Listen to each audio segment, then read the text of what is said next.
शिव का स्मरण करो। पूर्णिमा के दिन चावल का एक आखा दाना जानते हो, पूरा, खंडित चावल नहीं। कितना चावल? एक दाना चावल का शंकर भगवान के शिवलिंग पर समर्पित करिए। एक बेलपत्र जिसका डंडी का मुख अपनी ओर हो, जहां से चावल चढ़ाया है, उस चावल के ऊपर अपनी कामना कर कर रख दीजिए और चंद्रमौली भगवान का स्मरण करिए। कौन से भगवान? शंकर भगवान का सर्वश्रेष्ठ सुंदर नाम है चंद्रमौली। चंद्रमौली भगवान का स्मरण करिए। अपनी कामना कर कर बेलपत्र समर्पित कर कर शिव जी पर एक लोटा पानी, एक जल पात्र समर्पित करो। कलश से जल चढ़ा दीजिए। नैनों में वो जल लगाकर अपनी कामना कर कर वापिस घर को आइए। अगली शरद पूर्णिमा आएगी, जो कामना करी है मेरा चंद्रमौली भोलेनाथ उसे पूर्ण कर ही देगा। शिव उपासना के लिए जितनी 12 महीने में पूर्णिमा पड़ती है, एक एक पूर्णिमा का व्याख्यान वर्णन करेंगे। आज तो कथा का महत्तम दिवस है, पहला दिवस है, तो हम उसको महत्व समझें कि पूर्णिमा का महत्व क्या है। हम उसका महत्व समझें कि शंकर और चंद्र का रिश्ता क्या है, संबंध क्या है।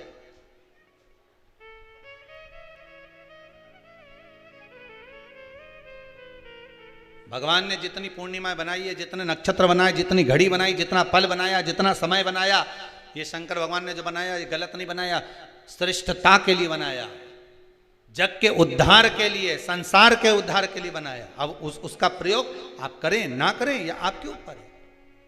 आप उसका प्रयोग कर रहे हैं ना कर रहे हैं, ये आपके ऊपर। पर जो बनाया है मेरे भगवान,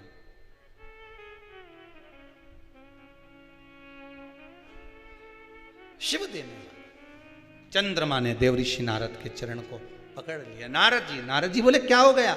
बस मेरा अहंकार था, इतना अहंकार मुझे काया का था कि मुझे काया के अभिमान में मैं अपने गुरु की धर्म पत्नी को भी अपशब्द कह गया, उसको भी मैंने गलत दृष्टि से देख लिया। जब व्यक्ति को धन का अभिमान आता है, अहंकार काया का हो, धन का हो, वैभव का हो, सत्ता का हो, जिस चीज का व्यक्ति अभिमान करता है उसमें सब कुछ भूल जाता है कि ये मेरी माता है, कि ये मेरे पिता है, ये मेरे भाई हैं कि मेरे बंधु हैं, कि मेरे सखा हैं।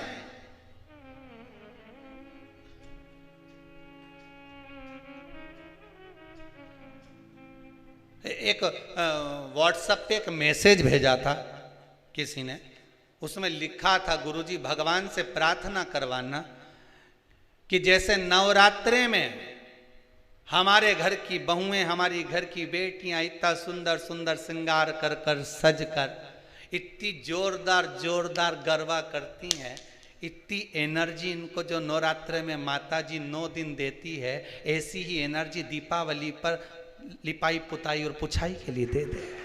ऐसी प्रार्थना कर। नवरात्र में इतनी एनर्जी इनमें आ जाती है कि डंडा ले लेके ये एक पाँव वहां, एक पाँव वहां। बस भगवान से प्रार्थना करना गुरुदेव की ऐसी एनर्जी हमारी बहू बेटियों में भगवान दिवाली तक ऐसी दे दे कि सारे डब्बे पोंछ पोंछ के धर दे। घर में जितना भी झाड़ू पोछा है, ये अच्छी टेबल पे चढ़ी यूं मार, समझ ले गरबा ही खेल रही। ये पत्तो फिर पेंट में, फिर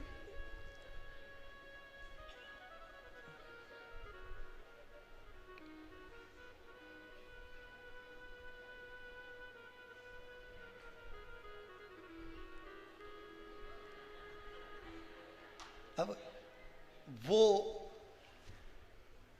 एनर्जी ना जाने कहां चली जाती है। 9 दिन के बाद अगर सास कह दे कि बेटी, उधर से झाड़ू लगाती लगाती लिया और सारे रसोई घर के डब्बों को निकाल के धो के पोंछ ले, उतने में तो 4 दिन से तो मेरी कमर ही दुख रही है, एनर्जी खत्म। बल समाप्त। शिव कथा कह रही है अहंकार